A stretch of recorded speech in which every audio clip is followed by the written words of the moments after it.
बिस्मिल्लाहिर्रहमानिर्रहीम। आज हम आपकी खिदमत में एक सबक आमोज अफसानवी किस्सा लेकर हाजिर हुए हैं। किस्सा है एक शख्स की सबसे छोटी बेटी का। छोटी बेटी अपने बाप का घर क्यों छोड़कर चली गई और किस तरह उसकी एक बादशाह से शादी हो गई। जानने के लिए वीडियो को आखिर तक जरूर देखिएगा। एक दफा का जिक्र है कि एक सौदागर था जिसकी 3 बेटियां थी। इसकी तीनों बेटियां बेहद खूबसूरत थी, लेकिन छोटी वाली सबसे प्यारी थी। उस सौदागर को अपनी तीनों बेटियों से बेइंतहा प्यार था। वो बस डरता था कि कहीं उसे कोई छोड़ कर न चली जाए। इसलिए एक दिन सौदागर ने फैसला किया कि वो अपनी तीनों बेटियों से पूछेगा कि वो उससे कितनी मोहब्बत करती हैं। वो यही सोचते हुए अपनी सबसे बड़ी बेटी के पास गया और पूछा, बेटी तुम मुझसे कितनी मोहब्बत करती हो? बड़ी बेटी ने जवाब दिया, बाबा जान मैं आपसे अपनी जान से भी ज्यादा मोहब्बत करती हूँ।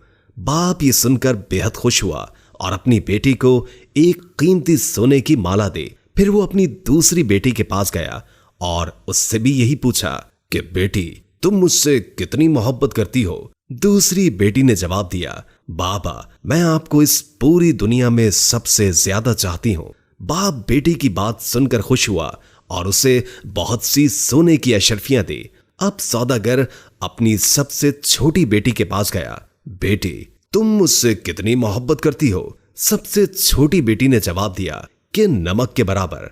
बेटी का जवाब सुनकर बाप को बहुत गुस्सा आया। नमक तो इंतहाई सस्ती और मामूली चीज है, ये मुझे इतना प्यार करती है। और फिर सौदागर ने उसे बहुत डांटा और गुस्से में यह भी कह दिया कि मुझे पता है कि तुम एक दिन मुझे छोड़कर चली जाओगी, इसलिए बेहतर है कि अभी से इस घर से चली जाओ। बाप की बात बेटी के दिल पर जाकर लगी और वो किसी को भी बताए बगैर घर से रोते हुए निकल गई। वो लड़की एक ऐसी जगह से गुजर रही थी जहां बहुत सी घास उगी हुई थी। लड़की ने अपने लिबास के ऊपर ही एक और घास का लिबास बनाकर पहन लिया ताकि पहचानी ना जाए। इसके बाद वो बादशाह के महल के बाहर जाकर रुक गई और बाहर खड़े सिपाहियों से कहने लगी कि सुनो, मुझे कुछ काम की जरूरत है, क्या तुम मुझे काम पर रख लोगे? मुझे सब काम आता है। नहीं बीबी, हम ऐसे किसी को काम पर नहीं रख लेते, जाओ यहां से। लड़की उदास हुई लेकिन फिर से इसरार करने लगी, देखो मुझे काम की बहुत जरूरत है, मेरे लायक कोई तो काम होगा महल में। इससे पहले कि सिपाही इनकार करता, एक बावर्ची उनके पास आकर खड़ा हो गया। उसने शायद लड़की की बात सुन ली थी। उसे लड़की पर बहुत तरस आया, इसलिए उसने लड़की को अपने साथ रख लिया। बावर्ची ने उसे सारे काम समझाए और उसे उसके सोने की जगह भी दिखा दी जहां और भी औरतें थी। किसी को उस लड़की का नाम तो नहीं मालूम था, तो उसका घास वाला लिबास देखकर सबने उसका नाम घसियारी रख दिया। अगले दिन महल में हलचल मची कि बादशाह एक बहुत बड़ी तकरीब का इनेकाद कर रहे हैं, उसमें हर कोई शरीक हो सकता है। तमाम मुलाजिम औरतें अपने आप को संवारने में लग गई। जब तकरीब का दिन आया तो घसियारी ने जाने से इनकार कर दिया और कहा कि उसकी तबीयत ठीक नहीं है, और फिर सब उसे आराम का कहकर चले गए। कुछ ही देर के बाद घसियारी उठी, अपना घास वाला लिबास उतारा और एक खूबसूरत सी पोशाक पहन ली जो वो अपने साथ लाई थी, और फिर उस तकरीब में चली गई। वो इतनी खूबसूरत लग रही थी कि वहां तमाम हाज़रीन की नजरें उस पर उठ रही थीं। हर कोई ताज्जुब में था कि इतनी हसीन लड़की कौन है। वहां बादशाह का बेटा भी मौजूद था। उसने जब इस हसीन लड़की को देखा तो देखता ही रह गया, और फिर शहजादे ने पूरी तकरीब बस घसियारी के साथ बातों में गुजार दी। शहजादे ने किसी और की तरफ आंख उठाकर भी न देखा। फिर घसियारी किसी की भी नजरों में आए बगैर वापस महल में आ गई। अगले दिन औरतों ने कहा कि तुम्हें वहां होना चाहिए था। कल बादशाह का बेटा एक हसीना पर लट्टू हो गया और सारा वक्त उसी के साथ रहा। घसियारी बज़ाहिर उदासी हुई, हाँ काश मैं भी जा सकती। कुछ दिनों के बाद बादशाह ने फिर से एक तकरीब रखी। इस बार घसियारी ने यही बहाना लगाया कि उसकी तबीयत ठीक नहीं है, सो वो नहीं जा सकती। लेकिन सबके जाने के बाद उसने फिर से एक उम्दा लिबास पहना और तकरीब में चली गई। शहजादा उसे देखकर बहुत खुश हुआ और एक कीमती अंगूठी उसे तोहफे में दे दी। फिर तकरीब खत्म होने से पहले ही वो वापस महल में आ गई। दूसरी तरफ बादशाह का बेटा सौदागर की इस छोटी सी बेटी पर फिदा होकर रह गया था। उसने फैसला किया था कि वो अपने बाप से इस लड़की का जिक्र जरूर करेगा। अब अगली तकरीब शहजादे ने खुद जानबूझकर रखवाई ताकि वो इस लड़की से मिल सके, लेकिन इस बार घिसियारी न आई। शहजादा उदास हुआ।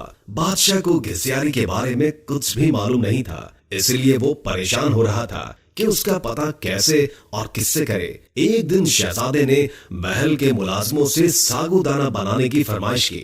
घिसियारी को जब ये पता चला तो उसने खुद सागूदाना बनाने की ख्वाहिश का इजहार किया। उसे इजाजत दे दी गई। घिसियारी ने सागूदाना बनाने के बाद वही कीमती अंगूठी जो शहजादे ने उसे दी थी सागूदाने में डाल दी। अब शहजादा मेज पर बैठा सागूदाना खा रहा था। जब खाना खा चुका तो देखा कि प्याले में अंगूठी पड़ी है। वो अंगूठी पहचान गया और जल्दी से अपने मुलाजमीन को बुलवाया। मुलाजमीन ने बताया कि ये सागूदाना घिसियारी नामी मुलाजमा ने बनाया है। फिर घिसियारी को बुलवाया गया। शहजादा घिसियारी को पहचान न सका, लेकिन जब घिसियारी ने बोलना शुरू किया तो शहजादे को उसकी आवाज सुनकर यकीन हो गया कि ये वही लड़की है जो उसे तकरीब में मिली थी और जिस पर वो दिल हार बैठा है। फिर घिसियारी ने अपना सारा किस्सा शहजादे को बताया कि वो इस महल में किस तरह पहुंच गई। शहजादे ने घिसियारी का बादशाह को बताया और इन दोनों की शादी कर दी गई। शादी के बाद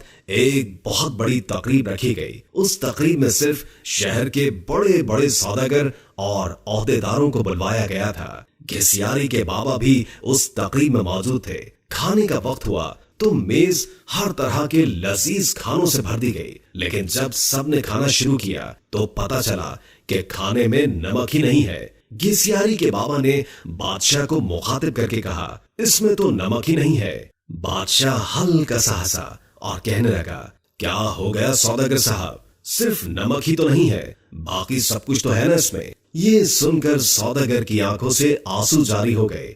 बादशाह ने उसे ताजुब से देखा और पूछा कि जनाब आप रोने क्यों लग गए। सौदागर ने कहा, आज मैं अपनी बेटी की बात समझ गया हूँ। खाने में नमक ना हो तो चीज बदजायका हो जाती है, चाहे उस खाने में और कितने ही कीमती मसाला जात पड़े हों, लेकिन नमक के बगैर खाना कुछ भी नहीं। फिर सौदागर ने अपना किस्सा बादशाह को सुनाया और कहा कि मेरी बेटी मुझसे नाराज होकर चली गई है। मैंने उसे बहुत ढूंढा लेकिन वो नहीं मिली। मैं उसकी तरफ से बहुत परेशान रहता हूँ। सौदागर ने बादशाह को अपनी बेटी का हुलिया बताया तो बादशाह ने घिसियारी को बुलवाया और अपनी बेटी को सही सलामत देखकर बाप की खुशी का ठिकाना ही न था। सौदागर ने बेटी को गले लगाया और उससे माफिया मांगता रहा। दोस्तों, वीडियो अच्छी लगी हो तो लाइक करके शेयर कर दें और कोई अच्छा सा कमेंट कर दें। अल्लाह ताला हम सबको अपनी हिफ्ज़ व अमान में रखे।